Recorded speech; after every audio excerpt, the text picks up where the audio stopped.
የእስራኤልና ሐማስ ውጊያ ከጀመረ በዛሬው ዕለት መስከረም 27 2 ዓመት ሞልቶታል። በዚህ ጊዜ ውስጥ በተሰነዘሩት ጥቃቶች ከ60 ሺህ በላይ ዜጎች ሕይወታቸውን አጥተዋል። ባለፈው አንድ ዓመት 41870 የሚሆኑ ፍልስጤማውያን ሕይወታቸውንም አጥተዋል። ይህ ቁጥር በአማካይ 55 ከሚሆኑ የጋዛ ነዋሪዎች መካከል አንዱ በጦርነት ሳቢያ ሕይወቱን እንዳጣ የሚያሳይ ነው። በዚህ አሰቃቂ ጦርነት ውስጥ 16700 በላይ የሚሆኑ ሕፃናትም ሞተዋል። 11300 በላይ ሴቶች ላይመለሱ ከዚህ ዓለም በሞት ተለይተዋል። በርካቶች የአካል ጉዳትን አስተናግደዋል። ከሁለት ዓመት በፊት የሐማስ ታጣቂ ቡድን በደቡባዊ እስራኤል ባደረሰው ጥቃት መጀመሩ የሚታወሰው ጦርነት መቋጫው ጠፍቷል። የምዕራቡ ዓለም መሪዎች የሚያደርጉት ድጋፍ በርካታ ፊልስጤማውያን በረሃብ አለንጋም ተገርፈዋል። ባለፈው አንድ ዓመት በሁለት ጦርነት የሞቱት ሰዎች ቁጥር ያለፉትን 20 ዓመታት ሁለቱ ሀገራት በሚያደርጉት መነቋቆር ውስጥ ያልሞቱ የዜጎች ቁጥር ያለቀበት መሆኑን አልጀዚራ ያለፈው አንድ ዓመት ባስታወሰው ዘገባው ላይ ከትቦታል። የተባበሩት መንግስታት ድርጅት በመጋቢት ወር ባወጣው ሪፖርት ባለፈው ዓመት የሞቱ ሕፃናት ባለፉት 4 ዓመታት በጦርነት ምክንያት ከሞቱ ሕፃናት ቁጥር እንደሚበልጥ መናገሩ ይታወሳል። እንደ አውሮፓውያን አቆጣጠር ጥቅምት 7 2023 ጀምሮ እስከ ዛሬው ዕለት ጥቅምት 7 2025 ድረስ እስራኤል ጋዛን ብቻ ሳይሆን ዌስት ባንክን፣ ሊባኖስን ስታጠቃ ሶሪያንና የመንን በቦምብ ደብድባለች። አለፍ ሲልም ለምዕራባውያን ወዳጅ ሀገር የሆነችውን ኳታር ላይ ጭምር ጥቃትን ማድረሳለች። ከዚህ የከፋው ከኢራን ጋር የገባችበት የ6 ቀናት ጦርነት ከባድ ውድመትን ማስከትሎ አልፈዋል። የሐማስ ሚሊሻዎች በሀገራቸው ላይ በመዝናናት ላይ የነበሩ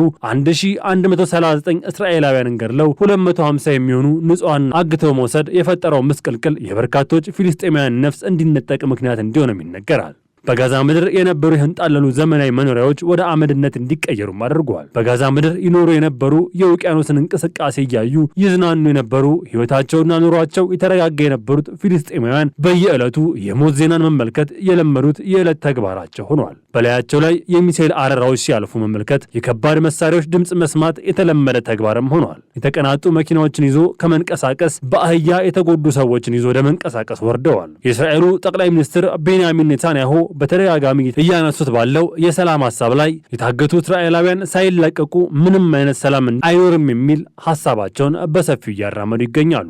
41000 የሚሆኑ የፊልስጤም ዜጎች ሕይወታቸውን ባጡበት ያለፈው ዓመት የሞቱት ዜጎች ቁጥር ከዚህም ሊያሻቅብ እንደሚችል ይገመታል። ግዙፍ የሆኑ ሕንፃዎች በቁማቸው ድቃቂ ሲሆኑ የበርካቶችን አስክሬን ይዘው እንደቀሩ ይነገራል። በዚህና በሌሎች ምክንያቶች የሞቱ ዜጎች ቁጥር ከፍ ሊል እንደሚችልም ይገመታል። እንደ አውሮፓውያን አቆጣጠር ጥቅምት 7 ከሰዓት ላይ የመልስ ምት የጀመረችው እስራኤል በሰዓታት ውስጥ በመቶዎች የሚቆጠሩ ፊልስጤማውያንን ገድላለች። በቀጣዩ ቀን ሂዝቦላህ ለሐማስ ያለውን ድጋፍ ለማሳየት ሲል ወደ እስራኤል ግዛት ሮኬትን አስወንጭፏል። ጦርነቱ መፋፋም ሲጀምር የተኩስ አቁም ለማድረግ በርካታ ሀገራት ሙከራም አድርገው ነበር። ተኩስ አቁሙን መቀበል ለሁለቱ ተዋጊ ኃይሎች የመሸነፍ ምልክት ተደርጎም ተወስዶ ቆይቷል። የመጀመሪያው ሰሞን ከሐማስ ጋር የነበሩት ሶሪያና የሊባኖስ ታጣቂዎች አሁን ላይ በተለይ በሶሪያ የተመሰረተው አዲሱ መንግስት ከእስራኤል ጋር ዲፕሎማሲያዊ ግንኙነትን ለማጠናከር እየሞከረም ይገኛል። የመጀመሪያው ጦርነት ዓመት ለ11 ወራት ከሐማስ ጋር በትብብር የቆሙ ኃይሎች ወደ እስራኤል ሮኬትና ሚሳኤል ማዝነብ የዕለት ተግባራቸው አድርገው ይዘው ቆይተዋል። እስራኤል በአንጻሩ ለሚላክላት አንድ ሮኬት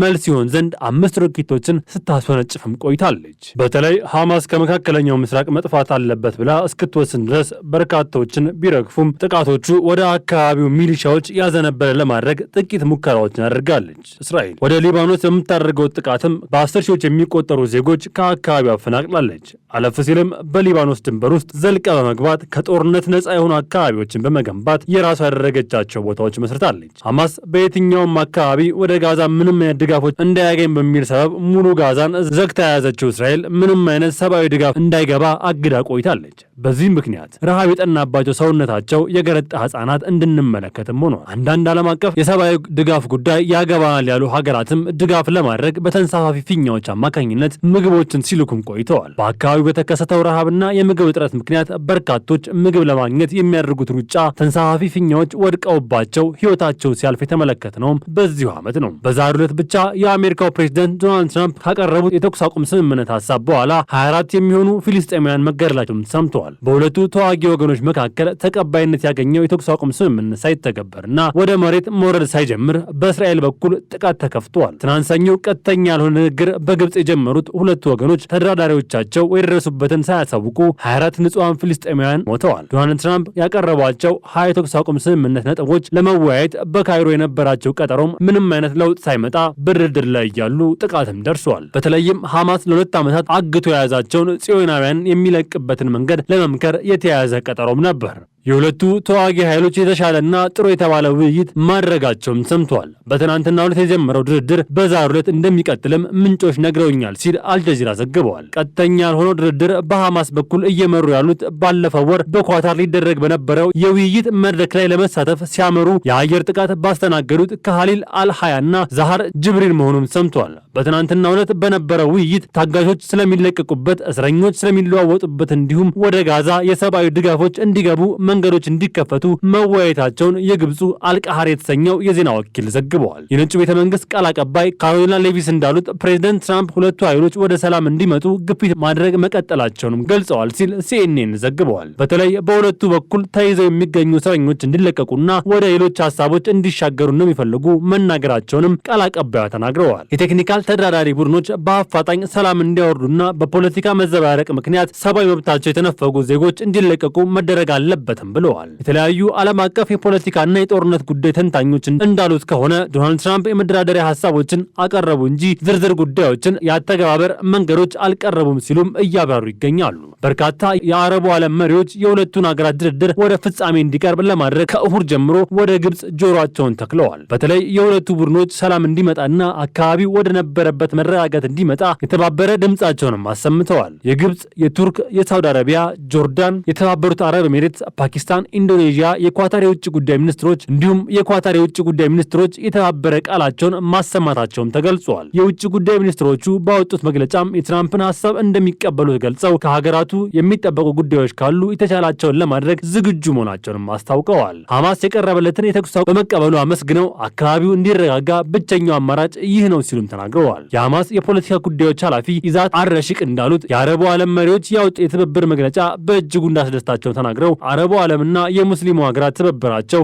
መልካም ጅማሮ መሆኑን አንስተው በጋዛ ሰርጥ የደረሰውን እልቂትና ጥቃት እንዲቆም የሚያደርጉት ትብብር መልካም ጅማሮ መሆኑን ተናግረዋል። በቀጣይ የፍልስጤም መንግስትነት እንዲመሰረትና ኢየሩሳሌምን ዋና ከተማን ለማድረግ የሚሰራውን ስራ እንዲደግፉም ጥሪ አቅርበዋል። ትራምፕ የሁለቱን ኃይሎች ወደ ሰላም አማራጭ ለማምጣት በሚያደርጉት ጥረት አማቻቸው ጆርድ ኩሽነርና የመካከለኛው ምስራቅ ጉዳዮች አማካሪ ስቲቭ ዊትኮፍ ወደ ግብፅም ልከዋል። የአሜሪካው ፕሬዝደንት ያለፈው ሳምንት መባቻ ላይ ለሐማስ ባስተላለፉት መልእክት የጋዛን ድንበር ታጣቂዎች ለቀው ሲወጡ ሁሉም ነገር ወደ መስመር ይመጣል ማለታቸውንም ገልጸዋል። ሐማስ በመርህ ደረጃ የፕሬዝደንቱን ሀሳብ ቢቀበልም የሚያነሳቸው ነጥቦች የዛሬን ሰላም ለማድረግ ቢጣርም ነገ ሰላም ስለመሆኑ ምንም ማረጋገጫ ማግኘት አስቸጋሪ እንደሚያደርገው ይጠበቃል። የጋዛ ሰርጥ ከምድራዊ ገሃነምነት የሰላም አየር ለመተንፈስ መንገድ ላይ መሆኑ በስፋት እየተነሳ ይገኛል። በተለይ ሐማስ መነቋቆሩን ትቶ ወደ ቀናው መንገድ እንዲመጣ የሙስሊም ሀገራት ህብረት ውስጥ አባል የሆነች ትኩረት ሰጥታ እንድትሰራ አሜሪካ የቱርክን በር አንኳኩታለች። የሐማስ ሚሊሻዎች ነገር ፈልገው በጀመሩት ጦርነት 67160 የሚሆኑ ንጹሐን ፊልስጤማውያንን በልቶ የአፈር ሲያደርጓቸዋል። ዓለም አቀፍ ተቋማት